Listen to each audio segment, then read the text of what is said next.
Hi buddies, welcome back. Today I'm going to show you how you can download apps on your Motorola Edge 40 Neo. For that you want to go to your Play Store, and then we have apps here. We have For You, Top Charts, we have apps for kids, we have different categories.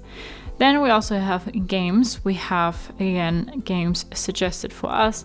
Top Charts, we have games for kids, premium games, we have different categories. And then we also have books, we have ebooks, we have audiobooks, genres, top selling, new releases, and top for free.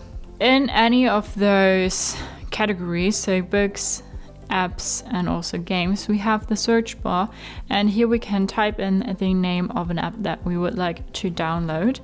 So I'm going to put in Lieferando now, and then we can click on the app and have more information, ratings and reviews about that app. And when we want to install it, we need to click on install.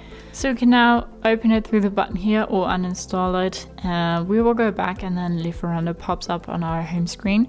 So we can now go ahead and use this app.